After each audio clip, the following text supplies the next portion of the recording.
Patricia Bertelier, infirmière puéricultrice, coordinatrice au Petit Chaperon Rouge.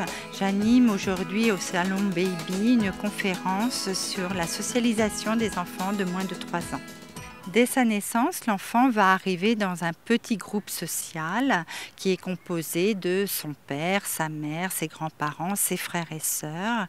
Et d'emblée, il va devoir s'adapter à ces règles sociales comme l'heure de manger, l'heure de s'endormir, l'heure de se réveiller, le jour, la nuit.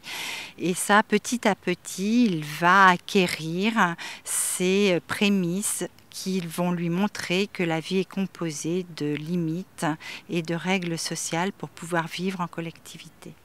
Donc dans un deuxième temps, l'enfant va avoir besoin de comprendre ce qui est autorisé, ce qui est interdit, ce qu'il peut faire et ce qu'il ne peut pas faire. Et l'adulte, que ce soit la mère, le père ou quelqu'un qu'il connaît bien, va lui expliquer par des mots, par du langage, pourquoi c'est interdit, pourquoi on ne peut pas le laisser faire telle et telle chose.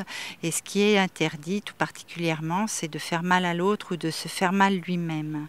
Maintenant, il ne faut pas non plus tout interdire et lui laisser une certaine liberté dans ses mouvements et ses actes.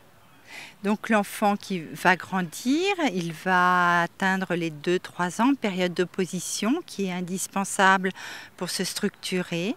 Il va s'opposer aux adultes, il va systématiquement dire non, mais cette période est nécessaire pour l'aider à grandir et s'individualiser de ses parents. C'est une période un peu difficile pour les parents, mais il faut maintenir les mêmes interdits, les mêmes objectifs que nous lui avons fixés dès le plus jeune âge. Ainsi, au fil des années qui passent, ça va devenir un adulte cohérent dans sa relation avec les autres et la communication avec les autres.